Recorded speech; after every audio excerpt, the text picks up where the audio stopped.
He did not begin as a monster. That is the horror. A failed artist, a lonely veteran, a man screaming into a broken nation, drowning in humiliation, hunger, and rage. And somehow, millions listened. Not because they loved violence at first, but because he gave suffering a target, fear a language, hatred a purpose. Crowds roared beneath blood-red banners. Children saluted with smiling faces. Neighbors vanished overnight, and Europe walked slowly, willingly, toward the abyss. Welcome to the channel where history is not dead. Here it breathes in the dark. Subscribe and tell us which historical mystery we should uncover next. Because tonight we are not asking how Hitler conquered Germany. We are asking something far more terrifying. What was already broken inside society before the monster ever appeared? Germany did not collapse in a single night. It bled slowly, in trenches filled with mud, rats, and boys screaming for their mothers beneath clouds of poison gas. World War I did not simply end for Germany in 1918. It rotted inside the national soul long after the gunfire stopped. Millions of soldiers returned home, carrying invisible graves inside their heads. Hands trembling, eyes hollow, bodies alive. But something human already burned away in the mud of Europe. And waiting for them was not victory, not gratitude, but humiliation. The Treaty of Versailles landed on Germany like a public execution. Territory taken, army shattered, economy strangled, war guilt forced into the mouths of an exhausted people already drowning in grief. And perhaps that was the first great psychological wound. Not defeat itself, but shame. Because human beings can survive pain, sometimes even starvation. But humiliation mutates. It waits in silence, then begins searching for someone to blame. In Berlin, veterans wandered the streets beneath skies that seemed permanently gray with mourning. Factories stood still like rusted skeletons.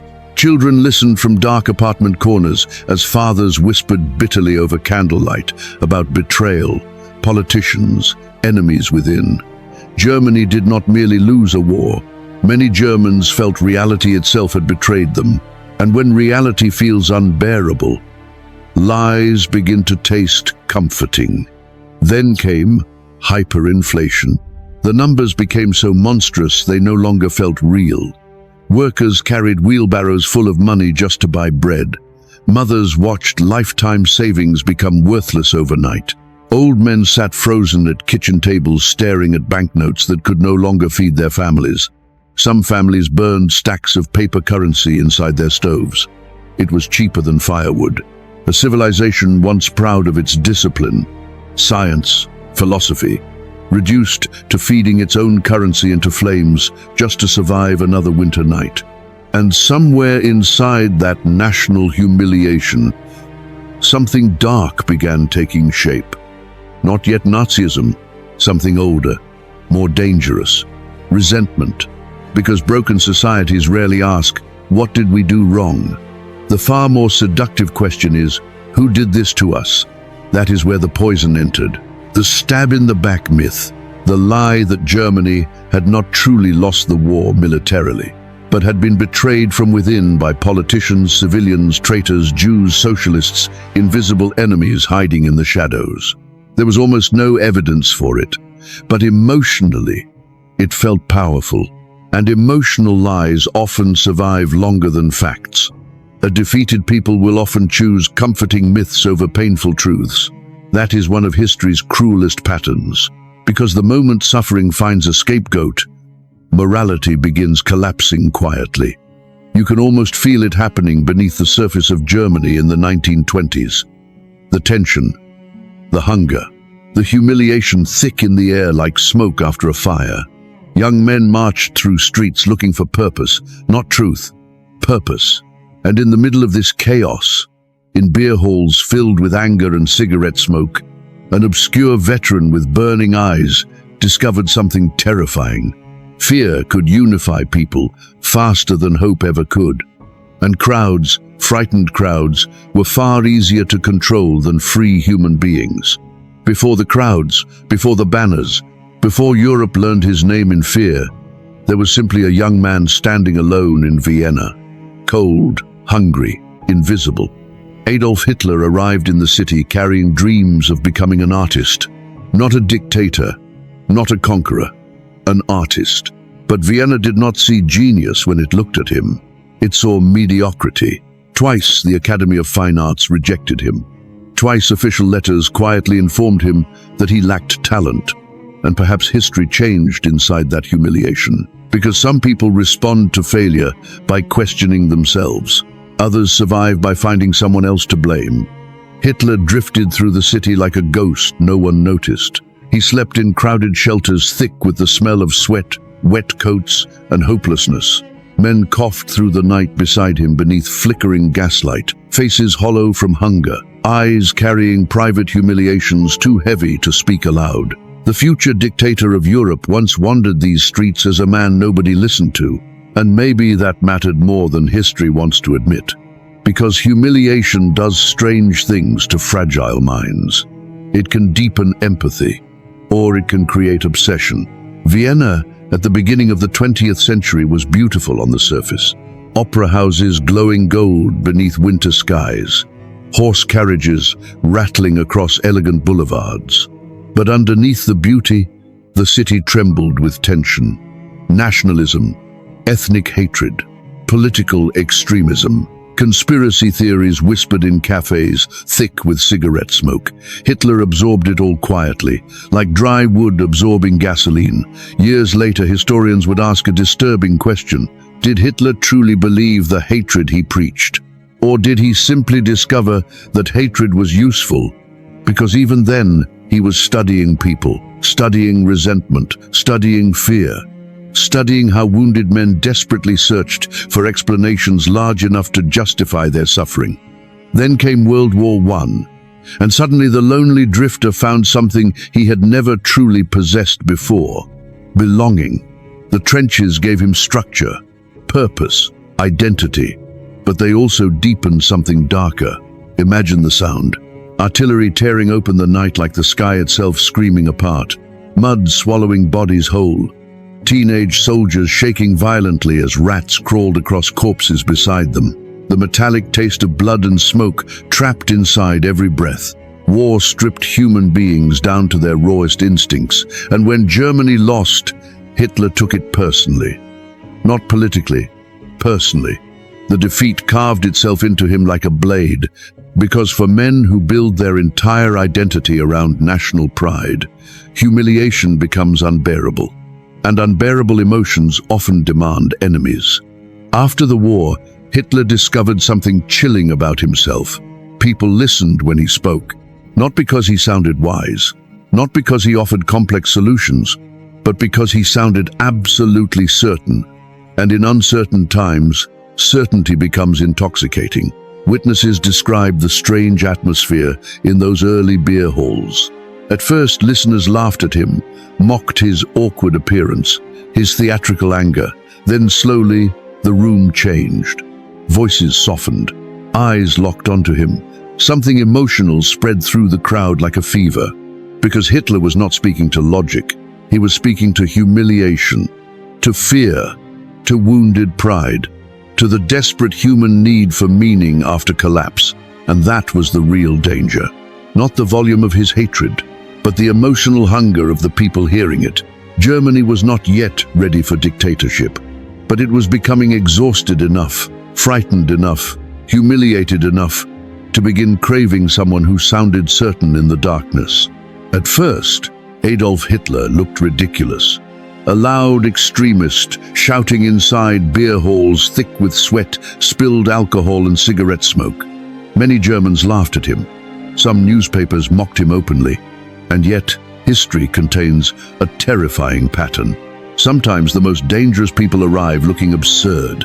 In 1923, Hitler attempted to overthrow the German government in what became known as the Beer Hall Putsch. It was chaotic, amateur, desperate. Gunfire erupted in Munich streets beneath a sky heavy with winter dread. Men fell onto cold pavement, clutching their stomachs as blood spread beneath them in dark ribbons. The coup collapsed almost immediately. Hitler run. The future dictator of Germany once fled through the night as a failed revolutionary nobody truly feared yet.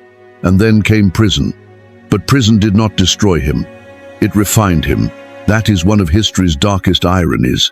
Inside his cell, Hitler began transforming rage into ideology, humiliation into narrative, hatred into structure. There he wrote Mein Kampf, part autobiography, part manifesto, part warning the world did not take seriously enough. And buried inside its pages was a dangerous discovery. Hitler understood something ancient about human beings. People do not follow facts. They follow stories that make their suffering feel meaningful. That realization changed everything, because after prison, Hitler stopped behaving like a reckless revolutionary. He reinvented himself as something far more dangerous, a performer, a political hypnotist, a man who understood emotional theater better than most filmmakers, priests, or generals of his time. The Nazi movement became less like a political party and more like a psychological machine. Look closely at the rallies, the endless banners, the perfect lines, the synchronized salutes, the drums echoing like war chants through the night. Thousands of bodies moving as one beneath oceans of red and black. This was not accidental. The rallies were not designed to inform people. They were designed to dissolve individuality. That is the part many history books soften. Nazism worked emotionally before it worked politically. The rallies gave lonely people belonging, humiliated people pride, frightened people certainty. Outside the rally halls, Germany still felt wounded and unstable. Unemployment spreading, families exhausted, veterans carrying private nightmares they could no longer explain. Chaos outside, order inside the rally, and human beings will often walk toward the illusion of order, even when it is leading them toward catastrophe. Witnesses described the atmosphere as almost spiritual, faces glowing beneath torchlight, crowds chanting in rhythm until individual thoughts seemed to disappear completely, people crying, shaking, saluting as though participating in something sacred. This is what makes propaganda truly terrifying. It rarely feels like manipulation while it is happening. It feels like hope, and Hitler understood repetition with frightening precision. Repeat the enemy, repeat the fear, repeat the promise. Again, again, again, until emotion becomes identity, until hatred feels moral, until doubt itself begins to feel like betrayal. That is how democracies slowly begin surrendering themselves willingly.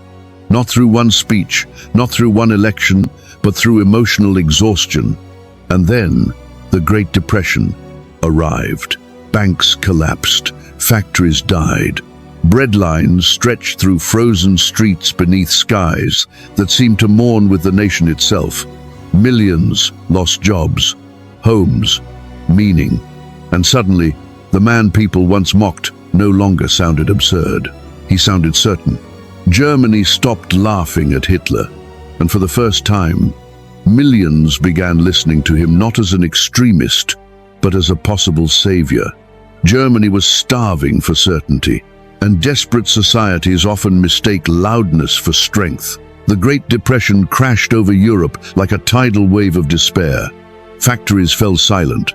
Bank accounts evaporated overnight. Men stood for hours in frozen bread lines, with cracked hands buried deep inside empty coat pockets too, ashamed to look one another in the eye. By the early 1930s, millions of Germans were unemployed, not statistics, people. Fathers unable to feed children, mothers cutting smaller pieces of bread while pretending they were not hungry. Young men wandering through smoke-colored streets, feeling useless, forgotten, furious. And fear was spreading faster than hunger. Fear of collapse, fear of communism, fear that Germany itself was dying. That is when democracy became vulnerable, not because people suddenly hated freedom, but because fear creates desperate bargains. This is the uncomfortable truth many later generations prefer not to confront. Millions did not vote for genocide. They voted for stability, for jobs, for order, for the promise that anyone could stop the humiliation and chaos swallowing their lives whole. And Hitler understood this perfectly. He spoke like a man who had already decided the future, while everyone else still sounded uncertain. His voice cut through Germany's panic like a blade. Meanwhile, inside government offices thick with cigar smoke and arrogance, conservative elites convinced themselves they could control him. That was their fatal mistake. The old political class believed they were using Hitler. They never imagined Hitler was studying them, watching their weaknesses, their vanity, their fear. By January 1933, Adolf Hitler was appointed Chancellor of Germany through legal political negotiations. No violent revolution, no invasion. The door was open from inside the house, and perhaps the most chilling part of all, many people barely noticed the danger at first. Because tyranny rarely arrives screaming. It arrives disguised as restoration. Journalists began censoring themselves quietly to avoid trouble. Judges looked away from political violence because confronting it felt inconvenient. Neighbors lowered their voices during conversations. Citizens normalized each escalation one step at a time because each individual compromise felt survivable. That is how free societies decay. Not always through dramatic collapse, but through exhaustion, through silence, through millions of tiny moral surrenders that slowly become normal. At what point does silence become collaboration? History never gives a comfortable answer to that question. Then came the fire. February 1933. The Reichstag burned beneath a night sky glowing orange like the gates of hell opening over Berlin. Smoke swallowed the air. Glass shattered. Panic spread instantly through the nation, and Hitler moved with terrifying speed. The fire became an opportunity. Civil liberties suspended. Political enemies arrested. Fear weaponized legally. The terrifying thing was not simply that freedom disappeared. It was how many people accepted its disappearance because they were told it would keep them safe. And from that moment forward, German democracy did not die in darkness alone. It died beneath signatures, emergency decrees, applause, and the quiet obedience of frightened human beings. The dictatorship did not arrive all at once. It spread quietly, like smoke beneath a locked door. After the Reichstag fire, fear flooded Germany faster than truth ever could. Emergency decrees multiplied. Civil liberties vanished beneath official stamps and polished speeches about national security. And many Germans accepted it. Not because all of them were cruel, not because all of them hated democracy, but because exhausted people will often trade freedom for the illusion of safety. That is how authoritarianism survives. Not only through violence, through participation. The Nazi state began reshaping reality itself. Opposition newspapers disappeared. Political rivals were arrested before dawn by men in long coats whose footsteps echoed through apartment stairwells like approaching death. Some victims vanished so completely that families continued setting plates for them at dinner tables weeks afterward, unable to accept the silence. And still, life continued. Children went to school. Couples fell in love. Music played in cafes. That is what makes history so terrifying. Civilizations do not always collapse while people scream in panic. Sometimes they collapse while ordinary life continues pretending everything is normal. The terrifying thing about authoritarianism is how quickly it begins to feel normal. The Gestapo did not need to monitor every citizen personally. Fear began doing the work for them. Neighbors watched neighbors. Workers measured every word. People lowered their voices instinctively whenever politics entered conversation. Soon, silence itself became survival. And then came the children, the Hitler Youth. Young boys marching beneath banners large enough to swallow individuality whole. Tiny hands raised in salute before they were old enough to fully understand what obedience meant. Songs, uniforms, ceremonies, glowing beneath torchlight like rituals from some dark modern religion. The regime understood something chilling about human psychology. Control the child, and eventually you control the future memory of the nation itself. Some children began informing on parents who criticized Hitler at home. Imagine that moment. A mother freezing mid-sentence at the dinner table after realizing her own son is staring at her differently now. Not as family, as potential disloyalty. Friends disappeared overnight. Teachers vanished from classrooms without explanation. Jewish businesses stood vandalized beneath shattered glass while crowds passed by, pretending not to see the broken windows glittering like frozen tears across the pavement. And perhaps that was the deepest horror of all. Not only the brutality, the adaptation. The regime did not only control Germany, it slowly rewired what Germans considered acceptable. That is how moral collapse truly works. Not in one giant leap into evil, but through repetition, normalization, tiny daily compromises that slowly numb the conscience until cruelty begins feeling ordinary. A joke ignored, a law accepted, a neighbor abandoned, one step, then another, until the unthinkable no longer feels unthinkable, and somewhere above it all, Hitler transformed from politician into myth, portraits hanging in schools, his voice pouring from radios into millions of homes, crowds roaring his name as though salvation itself had taken human form.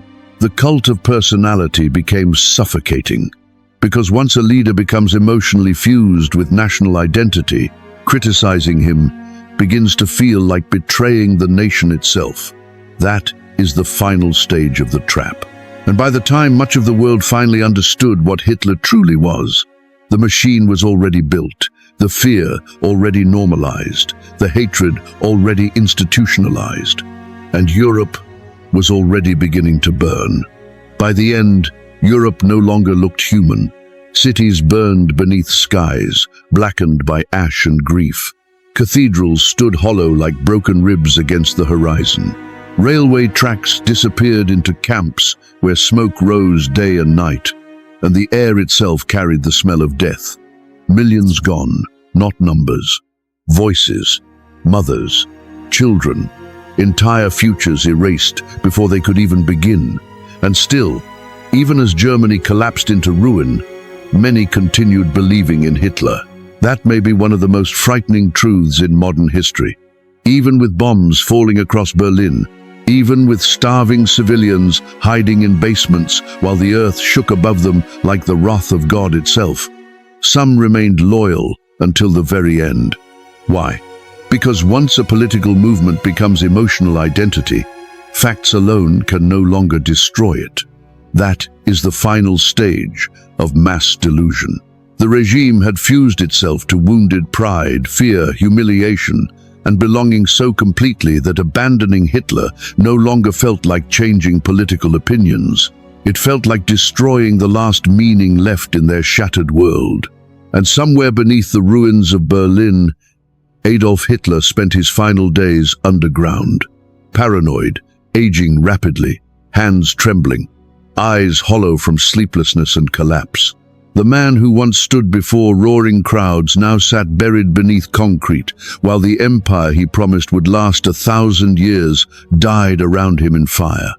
There is something almost unbearably tragic in that image. Not sympathy, a warning, because history is filled with men who believed they could control fear, only to become prisoners of the nightmare they created.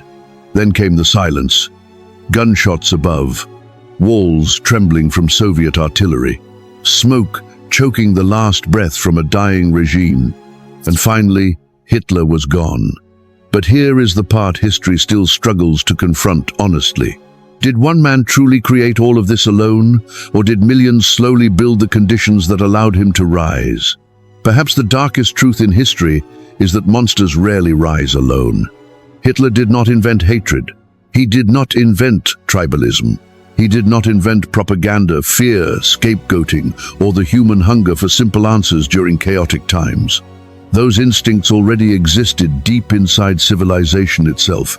He simply weaponized them. That is why this story still matters. Because the shadows did not die in 1945. They wait, inside economic collapse, inside political panic, inside crowds desperate for certainty, inside societies slowly learning to hate one another again. And maybe the real horror of Hitler is not that he was uniquely monstrous. Maybe the real horror is how terrifyingly human the path to his rise truly was. Would we recognize the warning signs today, or would we tell ourselves the same comforting lie every generation tells itself before disaster arrives? This time is different. History whispers something colder. No, it is not. Hitler is dead. The Third Reich is gone. But the emotions that created him are not buried. They wait inside fear, inside humiliation, inside every crowd that begs for simple answers to unbearable pain. Every generation believes it would resist the tyrant until the tyrant speaks in the language of its wounds. If this truth weighs on your heart, leave a sign below. Like, subscribe, and join us as we keep searching through the ruins history left behind, because next time we follow the lie deeper into the machine that did something darker than deceive a nation. It taught millions to love the deception.